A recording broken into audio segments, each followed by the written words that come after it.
తిరుపతి తాతయ్యగుంట గంగమ్మ దేవాలయ చైర్మన్ నైనార్ మహేష్ యాదవ్ తిరుపతి పశ్చిమ పోలీస్ స్టేషన్లో వైసీపీ సోషల్ మీడియా ప్రచారంపై ఫిర్యాదు చేశారు.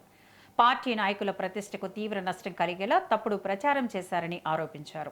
అలిపిరి వద్ద జరిగిన అక్రమాల తొలగింపు చర్యలకు తెలుగుదేశం పార్టీ నాయకులు రవినాయుడు, జేబీ శ్రీనివాసులకు ఎలాంటి సంబంధం లేదని స్పష్టం చేశారు. ఈ అంశంపై తప్పుడు ప్రచారం చేసిన వైసీపీ నాయకులపై వెంటనే చర్యలు తీసుకుని వారిని అరెస్టు చేయాలని డిమాండ్ చేశారు. అలాగే సంబంధిత సామాజిక మాధ్యమ ఖాతాలను నిలిపివేసి ఇలాంటి తప్పుడు ప్రచారాలకు పాల్పడుతున్న వారిపై కఠిన చర్యలు తీసుకోవాలని పోలీసులను కోరారు. జరిగిన తిరుపతిలో సంఘటన ఉన్నతాధికారులు కలెక్టర్ గారి ఆదేశాల మేరకు మున్సిపల్ కమిషనర్ గారు వాళ్ళ సిబ్బంది అక్కడ ఉన్నటువంటి అలిపిరి సమీపంలో ఉన్నటువంటి ఆక్రమణలన్నీ కూడా తొలగించడం జరిగింది. అది గతంలోనే ఇది ఉప ముఖ్యమంత్రి గారికి కూడా దీన్ని ఫిర్యాదు వెళ్ళింది. అక్కడ వన్యప్రాణులు ఉన్నాయి.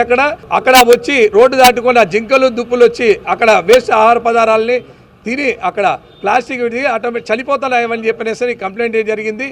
గతంలో ఇక్కడ బొంతాలమ్మ గుడి దగ్గర ఉన్నటువంటి బయోట్రిమ్ దగ్గర ఉన్నటువంటి ఇదే విధంగా ఆక్రమణలు ఏదైతే ఈ ఆక్రమణదారులందరూ కూడా అక్కడ అంగిళ్ళు పెట్టుకొని చేసుకుంటారో వాళ్ళందరూ కూడా తొలగించడం జరిగింది. ఇది కార్పొరేషన్ సిబ్బంది వారు చేశారు. ఇది ఇప్పుడు కూడా అదే ఫిర్యాదు అందడంతో కలెక్టర్ గారు కమిషనర్ గారికి చెప్పి అక్కడ ఉన్నటువంటి ఆక్రమణలన్నీ కూడా తొలగించడం జరిగింది. నిన్న జరిగిన తిరుపతిలో సంఘటన ఉన్నతాధికారులు కలెక్టర్ గారి ఆదేశాల మేరకు మున్సిపల్ కమిషనర్ గారు వాళ్ళ సిబ్బంది అక్కడ ఉన్నటువంటి